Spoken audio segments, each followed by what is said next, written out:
I'll just quickly go through the stanzas of the rest of the fourth chapter. Fourth chapter, just to remind you, is about cautiousness or the carefulness.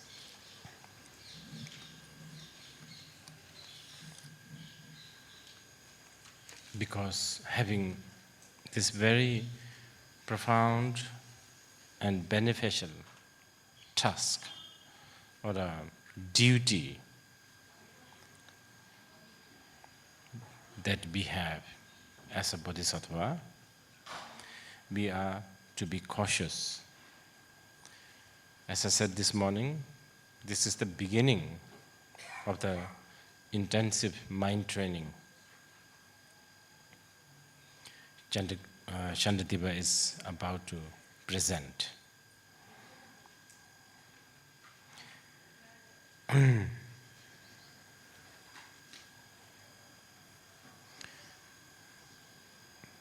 Fishermen, hunters,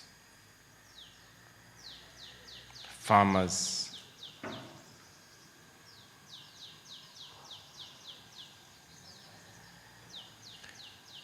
just to fulfill a meager aim of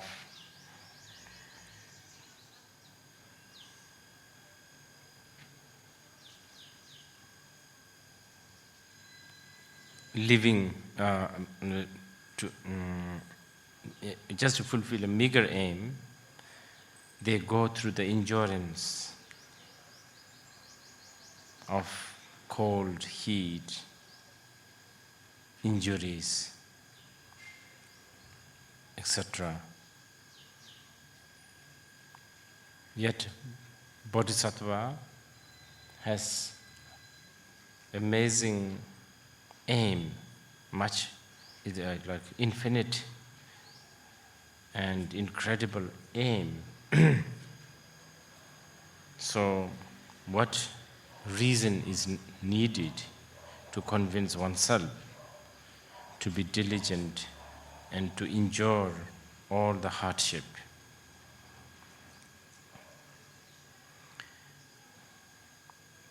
If a bodhisattva have now taken the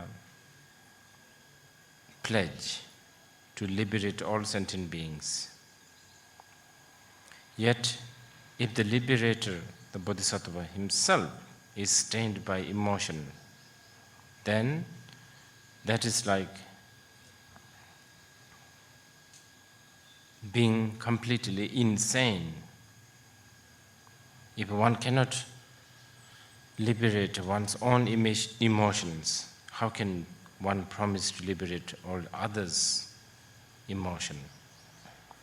So for this reason, a bodhisattva aspirant must always try to do all sorts of ways, myriad ways, to get out of this net of emotion or the delusion. Escaping or diverting the game of emotion is utmost important. This is what the bodhisattva must develop. Shenjashing is something like Śāntideva is using the word attachment. A bodhisattva must develop the attachment to this job of getting rid of the emotion. So he used the word attachment. Then the next he used the word grudge. A bodhisattva must develop a grudge towards all these emotions, because it's these emotions that have ruined us for all this time. In order to defeat the war of emotion, this kind of attachment and the grudge is necessary.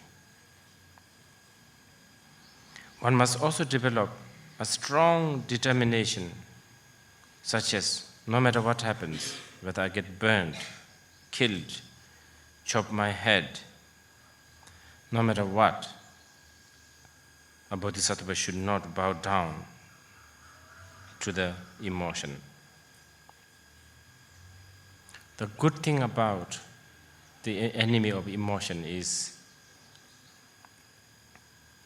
once you get rid of these emotions from the root, then they don't come back. Unlike ordinary enemies, you can kind of get rid of them, but they could come back.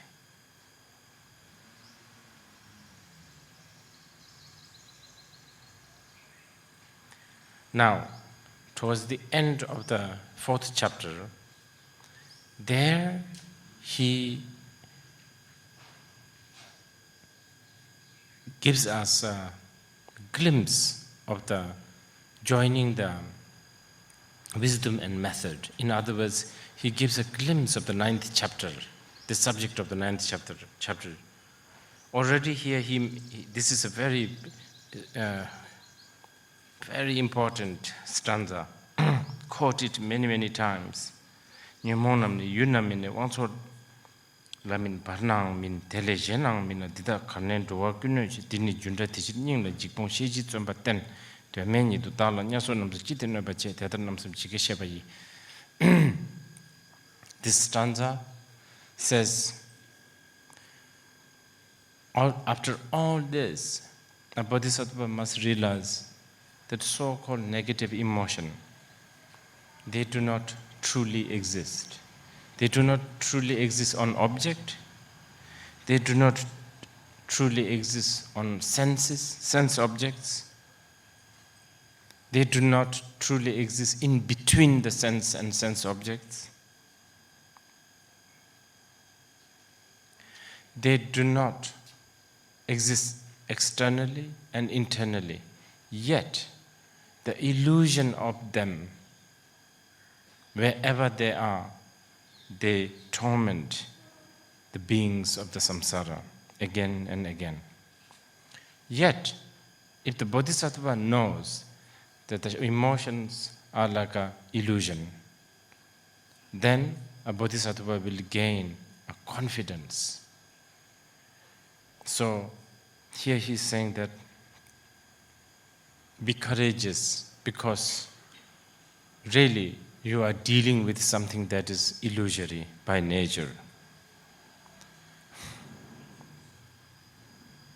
Very important stanza here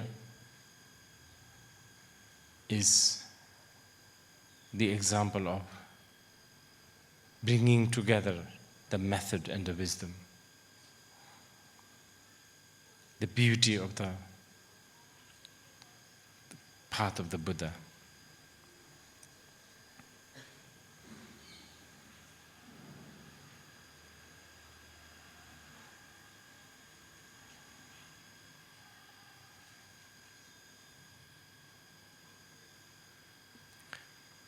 Just to, I don't know, maybe I'm talking too much, but just to elaborate here a little bit, it is these kind of stanzas that tantric have confidence to say. Remember, I was talking yesterday, the tantric would say a kilo of an emotion, kilo of desire is kilo of wisdom. If there is a kilo of water, there is a kilo of moisture. It is because of these reasons. Because the nature of the emotion is illusory. And that illusory aspect of the emotion is the best and the most supreme and the most powerful antidote to the emotion. It's a self-antidote. You understand? You know, usually when we talk about antidote, we talk about the solution and the problem as a separate entity. Here, already, Śāntideva is giving us a glimpse of, actually, the problem itself is the solution, but in a very Mahayana language. Now this emptiness of the emotion is what is being enlarged in the Tantric Buddhism. So, I just want to sort of, as a student of the Tantric Buddhism, I need to do my job of defending Tantra and marketing Tantra, so to speak. So, I know there is a lot of scoldings from the Theravada and even Mahayana. Even the great monk, Chinese monk Xuanzang, who is like great Mahayana master, he has strong criticism towards Vajrayana. But I just want to say, Tantra is not something that you can just easily sort of brush off. Tantra has a lot of wisdom. And if you can chew this Mahayana's stanza, then that is an appetizer already. Then you can understand why Tantric would say emotion as the path, using emotion as the path.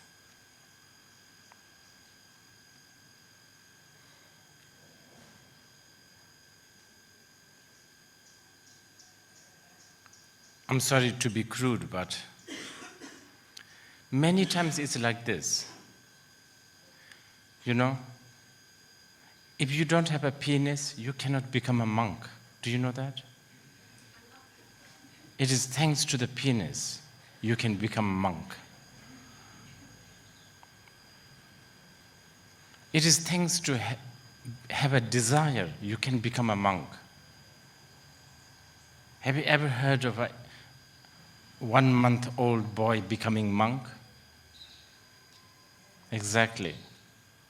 So emotion is also already, even on the most basic level, it is because of the emotion, therefore there is a path.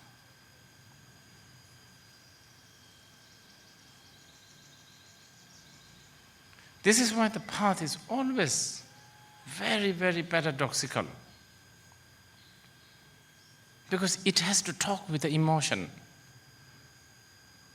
It has to relate. It has to, it has to talk to the emotion. So, okay, let's consider emotion as some sort of a very negative, very, dirty, whatever. But the path has to talk to the emotion. Even on the most mundane level. More than anyone, you Indians should realize this. Your culture has this, even though it is fading. Your culture, whatever is really considered bad and bad omen and the dirty and law and all of that, in certain situation, they are the greatest and they are the best and all of that. I have experienced this in my growing up in India. It never ceased to stop. It never ceased to amaze me. What do you call them? These hermaphrodites? Hijrat. I was in a plane from somewhere to, I think it's towards south, Mumbai, I think. Plane full of this hijra, all plane full. Like, I couldn't make out. They were all wearing something like a white sari, but they all look kind of manly.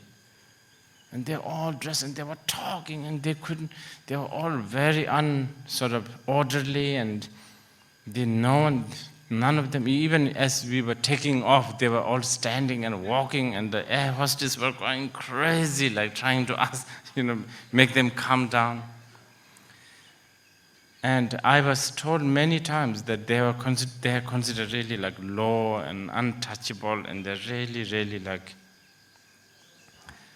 I don't know, like But then those people were going somewhere because they were invited by a festival, because they were necessary to bless the festival. This is some of the last residual of the Indian tradition that is blessed by the non-duality, the wisdom and method coming together. I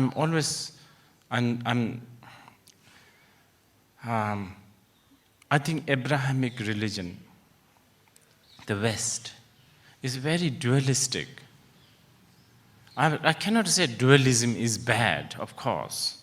I don't want to generalize like that.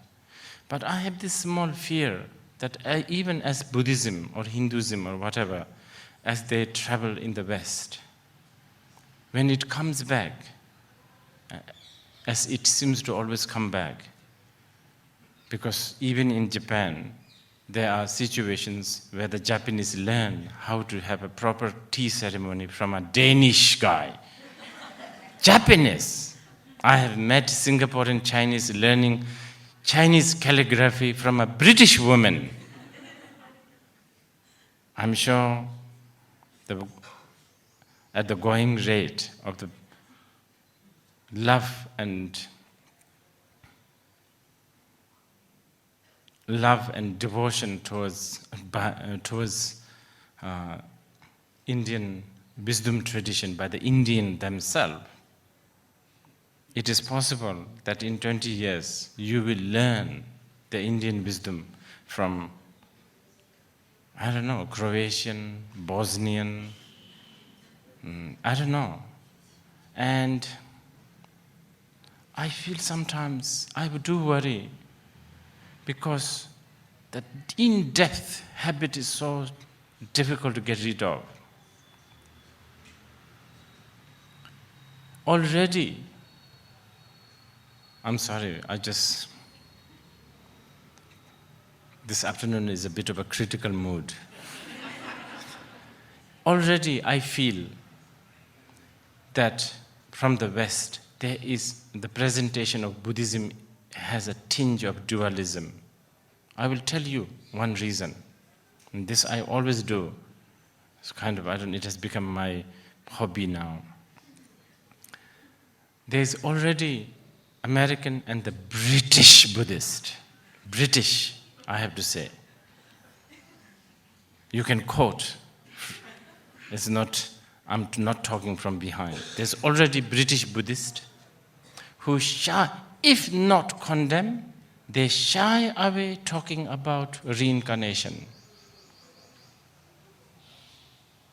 They shy away. And that influences also, I can see, coming to India.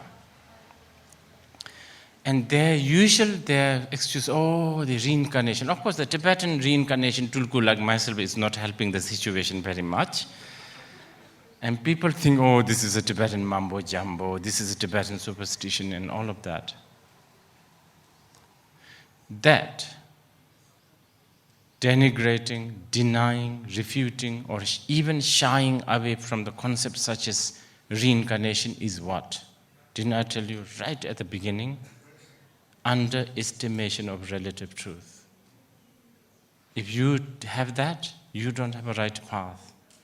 No Buddhist have ever said reincarnation exists ultimately. No one. Read Hat Sutra. Even the enlightenment does not exist truly. Reincarnation is so small. But relatively, as long as you can accept, there is a time, there is a tomorrow, there is a yesterday, there is a next year. And even more simple than that, if you believe that you have a head on your neck, then I cannot understand why you cannot accept there is a reincarnation. It is as simple as that. But if you refute concepts such as reincarnation, karma, rebirth, all of that.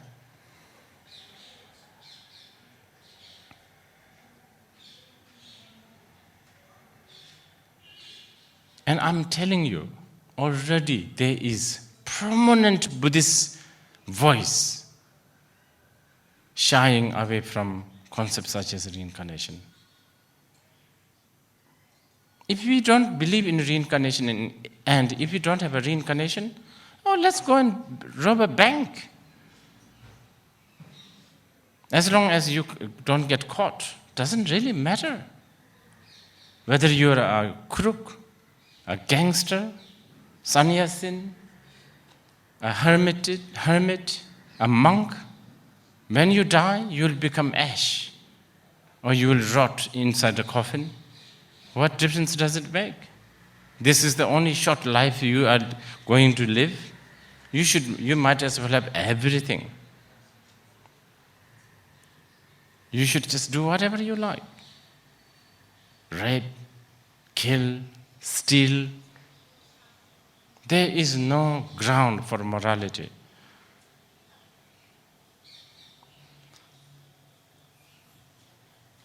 At the last stanza, Śāntideva urges us, a bodhisattva must pay attention to the discipline of the bodhisattva yana. Because he said, if you do not follow doctor's advice, what is the need for the advice? Chapter 4, curiosity, cautiousness, carefulness. I hope till we meet again, you will stay out of the trouble. I will also stay out of the, more likely I should tell myself, I will try staying out of the trouble. Carefulness. Okay, so that's where we will stop this time. And now for the shamatha.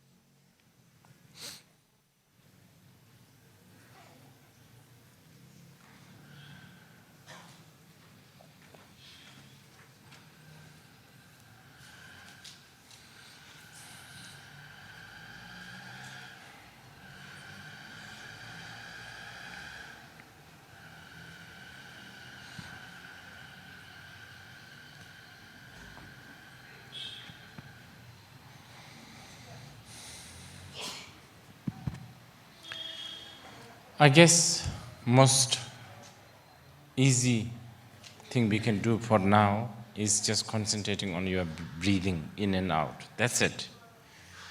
No visualizations, no mantras, nothing.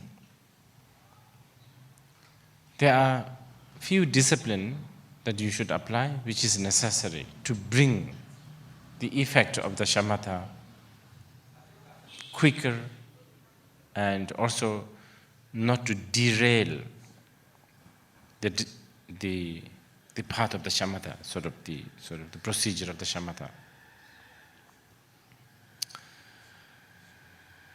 And it's very simple. Sitting straight is one of them. Just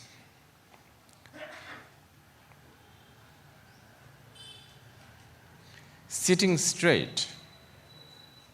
See, the Theravadins tell you this. You should sit straight.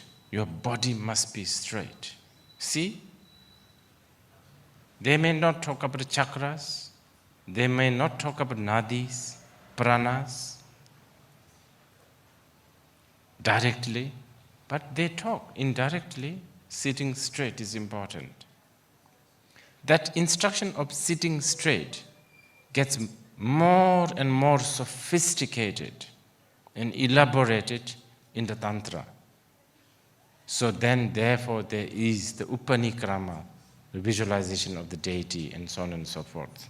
It's just that. But for now, sitting straight. Wow. Such a profound teaching by Dogen Zen, Japanese Zen master. He actually, even, I think it is even before the shamatha, he says, just sit.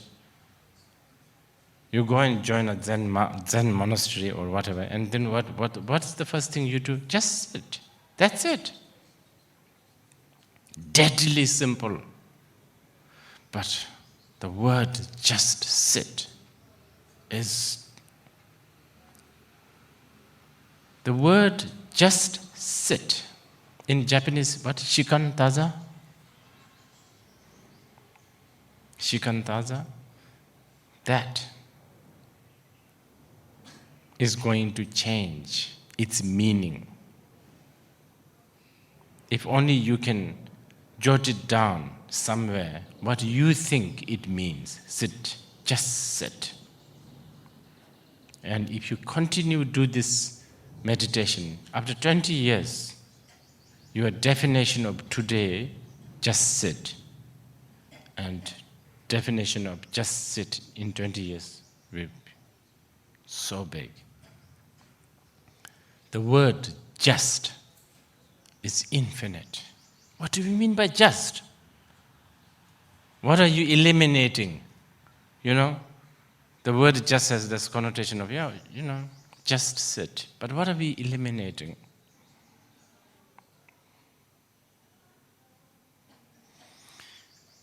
Tibetan word nyamja. Nyam means equal, ja means leave it alone, kind of live, left, being left as it is. Ja.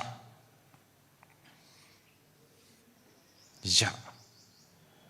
Because this insecurity, selfishness that we have, our hands are so itchy, we just want to poke all the time. We need to rearrange things. We need to just, always mop things, rearrange things, reorganize things. There's that habit of doing things. But instead, ja. Leave it alone. Leave it as it is. That is the principle, okay? Okay, so sitting straight, there are few things that you are allowed to do. You can blink your eyes. But many people, okay, now this I should tell you, you can close your eyes if you want. But if you are ever wanting to sort of get into the Vajrayana Buddhism in the future, already maybe you should not close your eyes. That's how the tantric master would teach you. But if you are not going there, then by all means, closing your eyes is fine. And don't ask me why, because no time yet, right now. You can close your eyes or open your eyes. If you're opening, yes, you are allowed to blink sometimes. You can swallow saliva if necessary. Of course, you can breathe it in and out. Other than that, the moment you begin to sit, no matter what happens, whether your phone rings, whether the window is banging somewhere, suddenly you remember you forgot to switch off the gas in the kitchen, rain, shine, somebody, pressing the doorbell, no matter what, you don't respond. No scratching, no yawning, no sort of moving, no resitting. Even if there is itchiness somewhere, on your nose or somewhere, just ignore. Even if there's a pain, like ankle, just ignore. You just concentrate on the breathing. Okay, let's choose the breathing as the object. You can choose a flower or a dot or anything you like. But this time, just the breathing. So that's your discipline. Okay? So before we start, please cough and yawn and scratch. Do whatever you like.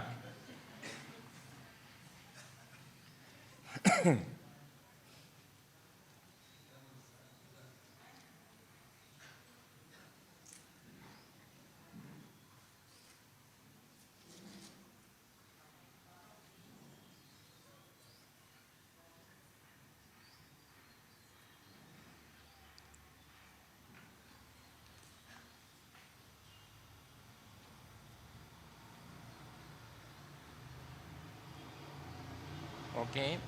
Okay? You finish with whatever?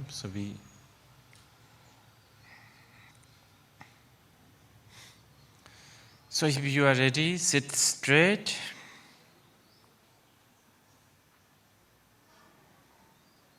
And let's begin.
So that was 10 minutes.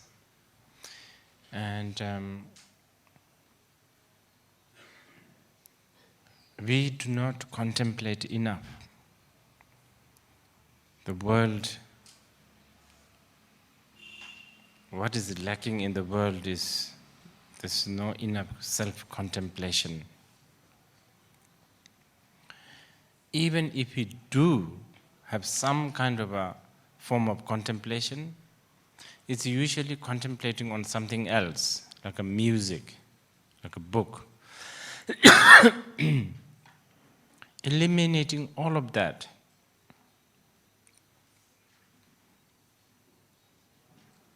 Really, you are really contemplating on yourself. Yes, for now, since this is a beginning stage shamatha, we are using the breathing. That is quite close to yourself. Because this breathing thing that you do, if you don't do, then you are inside a coffin, or you are, that means you are dead. So the air that is coming in and out is an important one. When you become seasoned meditator, even that we will have to eliminate. I think it was Picasso.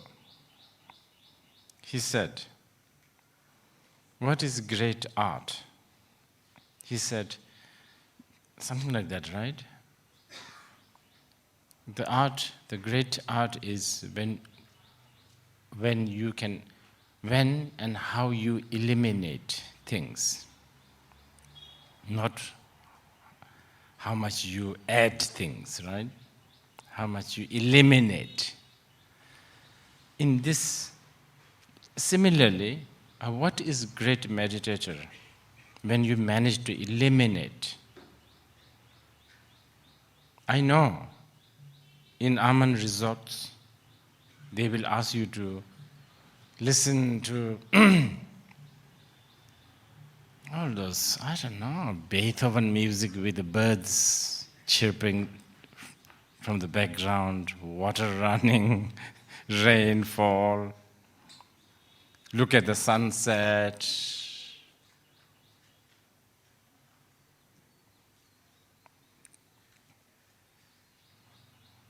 Here you are directly looking at something that is most important to you, something that makes what we call living, the breathing in and out.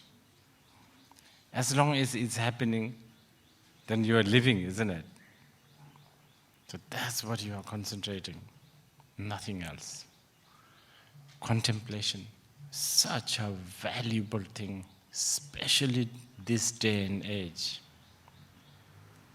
If you do this, just this, for next 6 months, every day, and I'm not even asking a lot of time, 5 to 10 minutes, I guarantee lot of the obsessions you have will disappear. I'm sure you have a lot of hidden obsessions. I don't want to ask. I'm sure some of you are totally obsessed in ironing your underwear. Because you're just that kind of freak, basically. And it has to be ironed a certain way, it has to be, even underwear you may expect some sort of, what do you call it, creases? I'm sure you have that kind of obsession. 6 months of this meditation,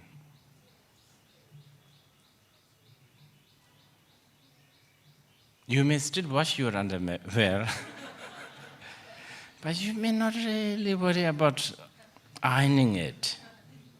And that is a small-time enlightenment, I'm telling you. That's good. And then, if you keep on doing it, after about 6 years, probably you will never wash your underwear. And then you'll be outcasted. But that's what you want, right? Outcasted.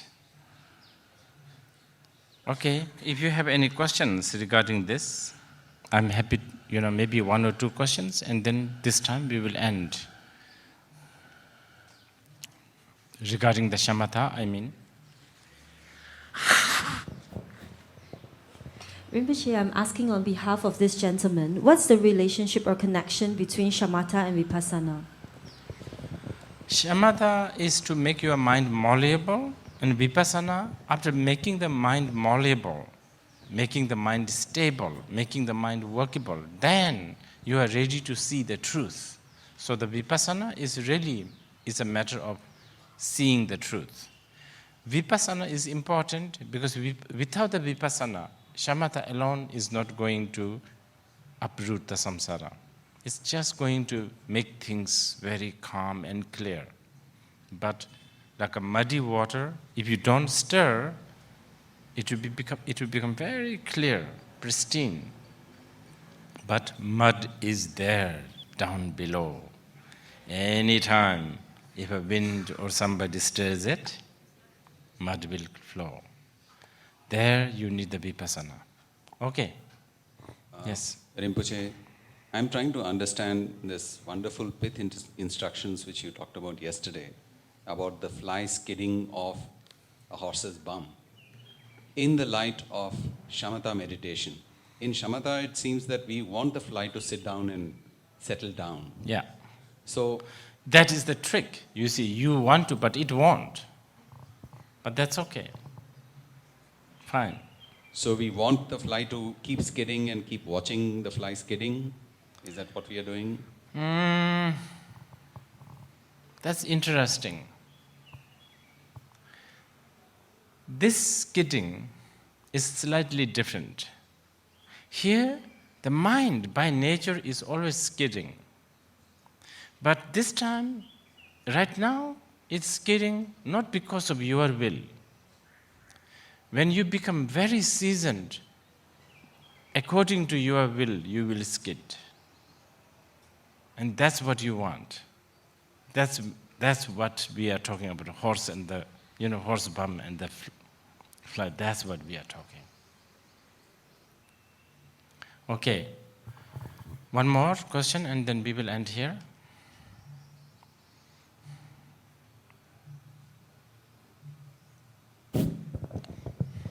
Venerable, my question is, as for the Mahayana Buddhism, how we understand death? What is death?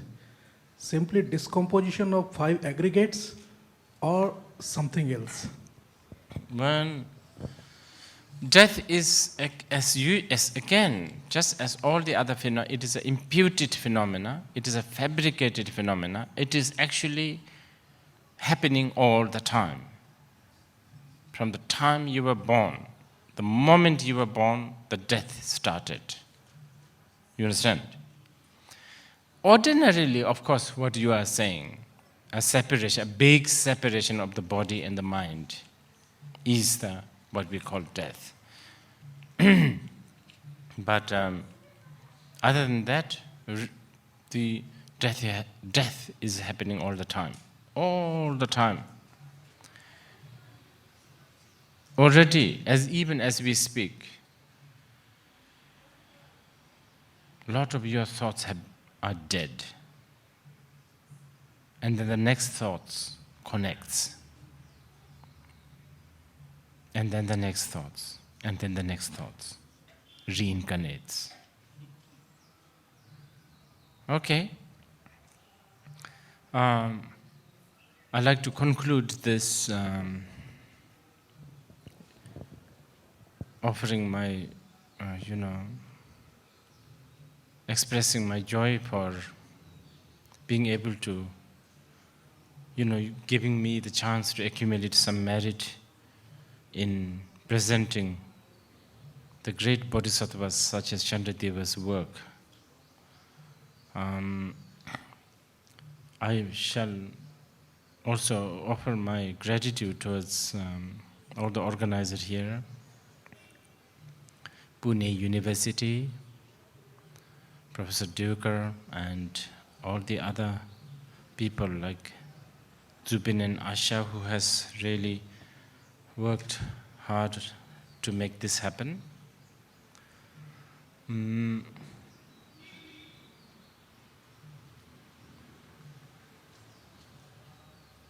About 10 years ago, maybe 6-7 years ago,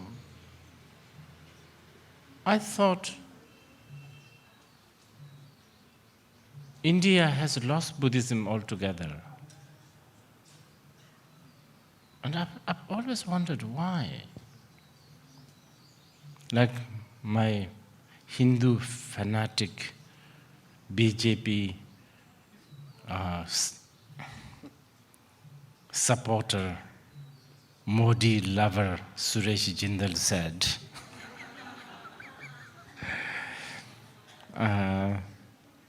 the India seems to know more about Machiavelli than Śāntideva.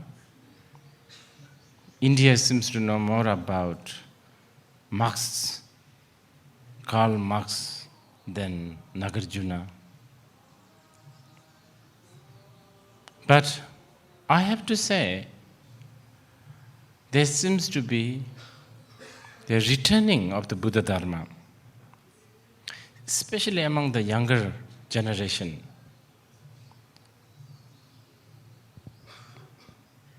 I think Buddha Dharma has a lot to offer, and this is really,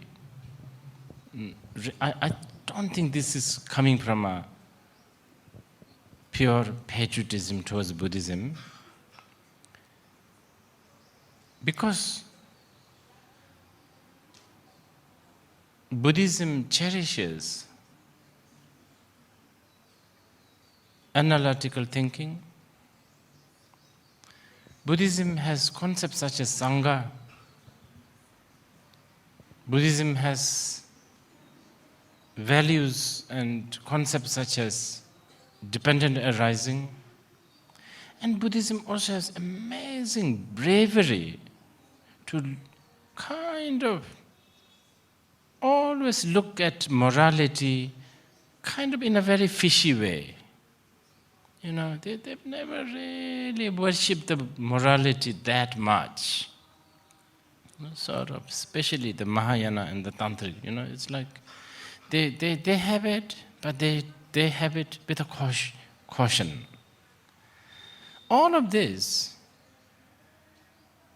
can answer a lot of questions. It is very strange. The world is becoming more and more materialistic, but at the same time, the world is also becoming very puritanical. It's very strange. The world seems to really talk about, you know, like right and wrong, probably more than ever. And in pursuit to this right and wrong, you know, the differentiation of right and wrong, so many war and so many brainwashing and so many, all of. And as I was saying, I think in India, you have a certain DNA still to chew the solid food of non-duality still. I think reviving that spirit is so important. You don't have to become Buddhist, but I think bringing back some of this great thinker of the past, and this is not just, we are not only talking about Śāntideva. You should hear what Naropa said, what Telopa said. Mind-boggling. You should, the casual conversations between Telopa and Naropa by the bank of the Ganges. It's about 2 pages. It's mind-boggling. Things that goes on between these people's mind, and we are talking about thousands of years ago.